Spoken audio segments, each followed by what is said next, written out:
എന്തൊക്കെയുണ്ട് വിശേഷങ്ങളൊക്കെ? ഇന്ന് നമുക്ക് ഒരു കോവയ്ക്ക അച്ചാർ ഉണ്ടാക്കാമേ. അതിനായിട്ട് എനിക്ക് കുറച്ച് കോവയ്ക്ക പറിച്ചരിഞ്ഞ് വെച്ചിട്ടുണ്ട്. നമ്മൾ ഇഷ്ടം പോലെ കോവയ്ക്ക ഉണ്ട്. ഞാൻ ചില ഷോർട്സിലൊക്കെ കാണിക്കാറുണ്ട്. ഒരുപാട് കോവയ്ക്ക ഉണ്ട് ഇപ്രാവശ്യം നമ്മുടെ വീട്ടിൽ. അത് വെച്ച് ഞാൻ തോരനും മെഴുക്കുവരട്ടിയൊക്കെ വെച്ച് ഇഷ്ടം പോലെ പിന്നെ മിച്ചമുണ്ട്. ഓരോരുത്തർക്കും കൊടുത്തു, ഫ്രണ്ട്സിനും റിലേറ്റീവ്സിനും ഒക്കെ കൊടുക്കുന്നുമുണ്ട്. എന്നാലും ഉണ്ട്. അപ്പോൾ അത് വെച്ച് നമുക്ക് ഇന്നൊരു അച്ചാറുണ്ടാക്കാമെന്ന് വിചാരിച്ചു. അത് നിങ്ങളെ കൂടെ കാണിക്കാമെന്ന്. നമുക്ക് അച്ചാറുണ്ടാക്കാൻ അതിനായിട്ട് ഞങ്ങളെ സാധനങ്ങളൊക്കെ എടുത്ത് വെച്ചിട്ടുണ്ട്.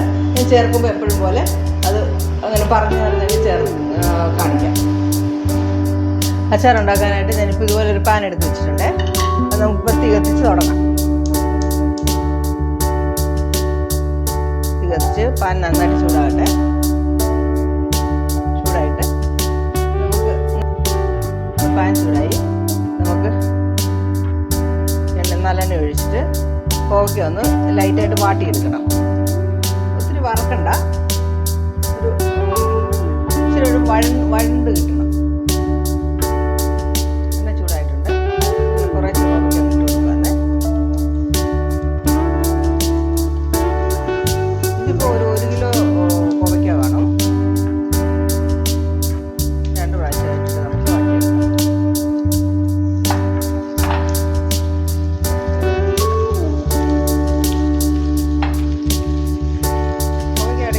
പഴുത്തൊക്കെ കിടക്കുന്നത് നല്ലതാണ്.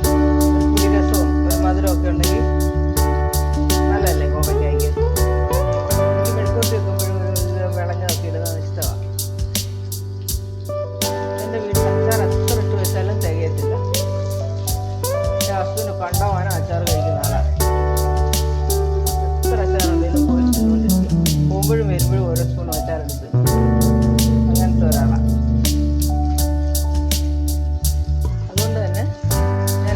അച്ചാറിടും. മാങ്ങാ സീസണായ ഇഷ്ടം പോലെ ബോട്ടിൽ കണക്ക് അച്ചാറിട്ട് വെക്കും.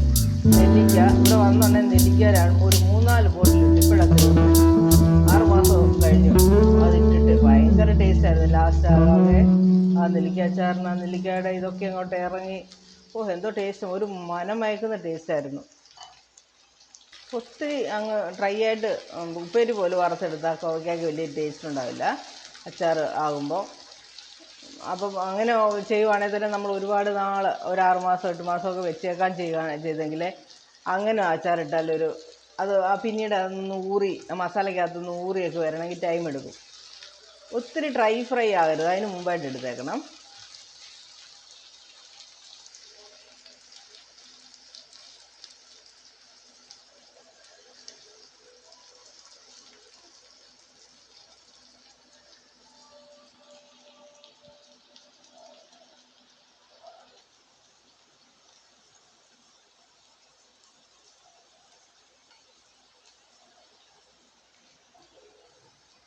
ഈ പരുവമായാൽ മതി.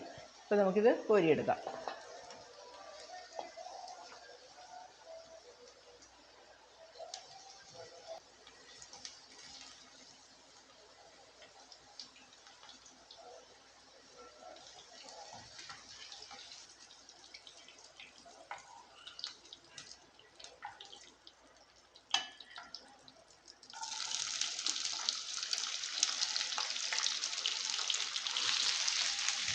അത് കോരി നമ്മൾ രണ്ടാമത്തെ ട്രിപ്പം ഇട്ടേ.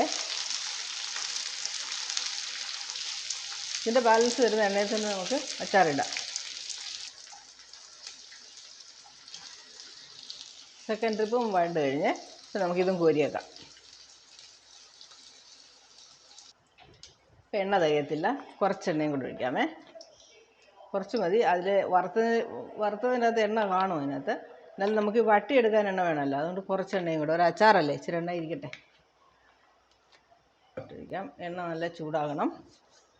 ചൂടായി കഴിയുമ്പോൾ നമുക്കൊരു കുറച്ച് ഉലുവ മുഴുവൻ ഉലുവ അങ്ങോട്ട് ഇട്ട് കൊടുക്കാം.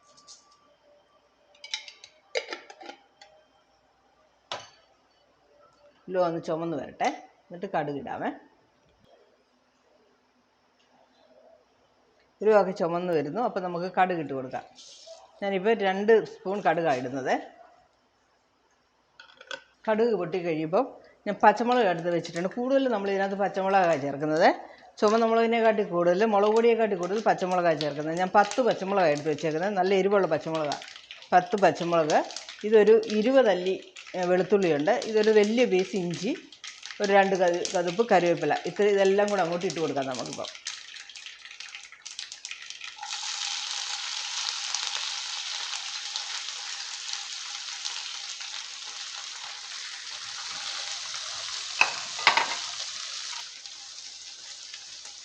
ഇതെല്ലാം കൂടെ നന്നായിട്ട് വഴലണം.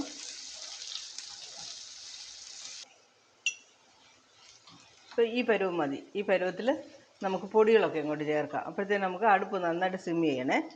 ഞാൻ ഇതിനകത്തോട്ട് 1/2 ടീസ്പൂൺ മഞ്ഞൾപ്പൊടി ഇടുന്നുണ്ടേ.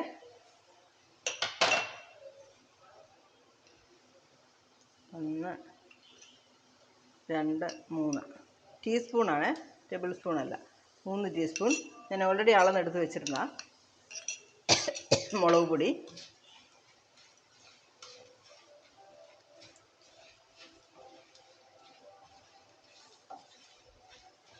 രണ്ടും ചേർത്ത് കഴിയുമ്പോൾ നമുക്ക് ആദ്യം വെള്ളം ഒഴിക്കാം, പിന്നെ ഒഴിക്കാം കായവും ഇതൊക്കെ. ഈ എണ്ണയ്ക്കകത്തോട്ട് കായമൊക്കെ ഇടുമ്പോൾ അതിൻ്റെ മണം അങ്ങ് പോകും. അപ്പം നമുക്ക് ഇതൊന്ന് ഇപ്പം നന്നായിട്ട് മൂത്ത് വന്ന് മുളക് പൊടി, കുറച്ച് വെള്ളം ഒഴിക്കാം. ഞാനൊരു 1.5 കപ്പ് വെള്ളം എടുത്തിട്ടുണ്ട്.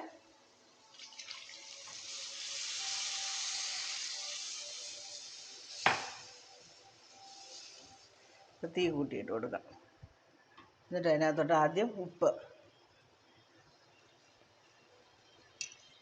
നല്ല 2 സ്പൂൺ ഉപ്പ് ഇടുവാന്നേ. ഉപ്പ് വേണം അച്ചാറിന്, എനിക്ക് അച്ചാർ കേടായി പോകും. നോക്കിയിട്ട് നമുക്ക് വേണമെങ്കിൽ രണ്ടാമത് ചേർക്കാം. അത് നന്നായിട്ട് തിളയ്ക്കണം. തിളയ്ക്കുമ്പോഴത്തേനും നമുക്ക് വേറെ പൊടികളൊക്കെ ഉള്ളത് ചേർക്കാമേ. ആദ്യം ഉലുവാപ്പൊടി ഒരു 1/2 ടീസ്പൂൺ ഇട്ടാൽ മതി. ഉലുവ ഓൾറെഡി നമ്മൾ ഇട്ടിട്ടുണ്ട്. ഒരു 3/4 സ്പൂൺ. നന്നായിട്ട് തിളച്ച് വരുമ്പോൾ നമുക്കിതിലോട്ട് കുറച്ച് വിനാഗിരി ഒഴിക്കണം.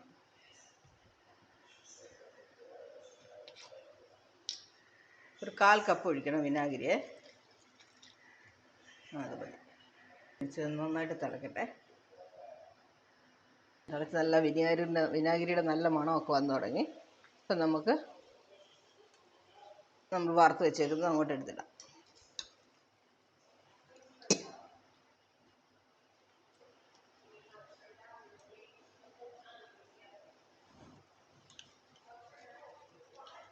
ഉപ്പൊക്കെ ഇച്ചിരി കൂടുതലുണ്ട്. ഇപ്പം കറക്റ്റായിരിക്കും. നമ്മൾ കോവയ്ക്കായാലൊന്നും ഒട്ടും ഉപ്പിട്ടതല്ലല്ലോ. അപ്പോൾ അതിലൊക്കെ പിടിക്കുമ്പോൾ കറക്റ്റായിരിക്കും. വേണമെങ്കിൽ എനിക്ക് തോന്നുന്നു ഒരു ശകലം കൂടി ഇടാവുന്നു. ഇപ്പം ഇച്ചിരി മുമ്പോട്ടാണ് നിൽക്കുന്നത്, എന്നാലും ഒരു ശകലം കൂടി ഇട്ടാലേ കോവയ്ക്കാലൊക്കെ പിടിക്കുമ്പോഴത്തേക്കിന് കറക്റ്റ് ആകത്തുള്ളൂ. നിങ്ങളവർക്ക് ഇത് ലൈറ്റായിട്ടാണല്ലോ ഇരിക്കുന്നത്. അല്ല, ഇതിപ്പോൾ അങ്ങ് പെരണ്ട് ഒരു ഇതാകും, കുഴഞ്ഞങ്ങ് നല്ല ഇതിലോട്ട് ഈ വെള്ളമൊക്കെ അങ്ങ് പിടിച്ച് ഒട്ടും വെള്ളം കാണത്തില്ല 2 ദിവസം കഴിയുമ്പോഴത്തേക്കിന്. പച്ചമുളക് നിറയെ ഇട്ടിട്ടുണ്ട്, അതുകൊണ്ട് നല്ല എരിവും ഉണ്ടാകും. അതുകൊണ്ടാണ് പച്ചമുളക് നമ്മൾ കൂടുതലിട്ടിട്ട് മുളക് പൊടി കുറച്ചത്. ഞാൻ ഇച്ചിരി ഉപ്പും കൂടി ഇടുവാണേ. ഉലുവപ്പൊടിയുടെയും കായപ്പൊടിയൊക്കെ ഇടൊക്കെ നല്ല മണവും രുചിയുണ്ട്. ഇതൊന്ന് തിളച്ചോട്ടെ, എല്ലാം കൂടെ കിടന്ന് ഒന്ന് തിളക്കട്ടെ. ഒരു അച്ചാർ വീട്ടിലുണ്ടെങ്കിൽ, നല്ലൊരു അച്ചാറുണ്ടെങ്കിൽ, എവിടെയെങ്കിലും ഒന്ന് പോയിട്ട് വന്നാൽ കൂട്ടാൻ വെക്കാൻ സമയമില്ലെങ്കിൽ കൂടെ ഒരു തൈരും ഒരു പപ്പടവും ഒരു നല്ല തേങ്ങാ ചമ്മന്തിയും ഒരു അച്ചാറും ഉണ്ടെങ്കിൽ സൂപ്പറാണ്. അത് മാത്രം പോരാ കഴിക്കാൻ, നമുക്ക് ചോറുണ്ണാനും ചപ്പാത്തിക്കായ കൂടെ ഇതെല്ലാം സമയമില്ലെങ്കിൽ ഈ അച്ചാറിൽ ഒരു ഇച്ചിരി എടുത്ത് വെച്ചാൽ പോരെ. അതുകൊണ്ട് കിട്ടുന്ന പച്ചക്കറികളൊക്കെ വേസ്റ്റ് ആക്കാതെ ഇതുപോലെ അച്ചാറായിട്ടും കൊണ്ടാട്ടമായിട്ടും ഒക്കെ നമുക്ക് ആക്കി വെച്ചാൽ നമുക്ക് പിന്നീട് എപ്പോഴെങ്കിലുമൊക്കെ യൂസ് ചെയ്യാം. അച്ചാറുണ്ടാക്കി ഞാൻ സാധാരണ വെളിയിൽ അധികം നാൾ വെക്കാറില്ല, ഫ്രിഡ്ജിലങ്ങ് വെച്ചേക്കും. കാരണം അത് തീർന്നില്ലല്ലോ എന്നുള്ള പേടി വേണ്ടല്ലോ, കേടായി പോമോ എന്നുള്ള പേടിയൊന്നും വേണ്ടല്ലോ. അത് അതിനകത്തിരുന്നുള്ള എത്ര നാൾ വേണേലും ഇരുന്നോളൂ ഫ്രിഡ്ജിലാകുമ്പോൾ.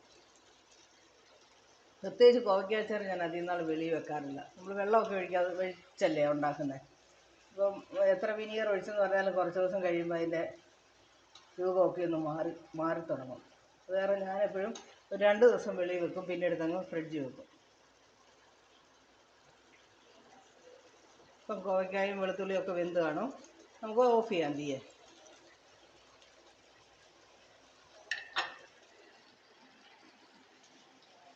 അച്ചാർ എല്ലാവർക്കും ഇഷ്ടമായി കാണുമെന്ന് പ്രതീക്ഷിക്കുന്നു.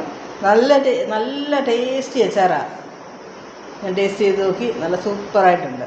നല്ല നമ്മുടെ പെരുങ്കായത്തിൻ്റെയും ഉലുവപ്പൊടിയുടെയും ഒക്കെ നല്ല മണവും ടേസ്റ്റും ഒക്കെ ആയിട്ട് നല്ല അടിപൊളി അച്ചാറാണ്. എല്ലാവരും കോവയ്ക്കൊക്കെ വേസ്റ്റാക്കി കളയാതെ ഇങ്ങനെയൊക്കെ ഉണ്ടാക്കി നോക്കുക. കമൻറ്റ്, ഷെയർ, സബ്സ്ക്രൈബ് ഒന്നും മറക്കണ്ട. Okay, bye, see U.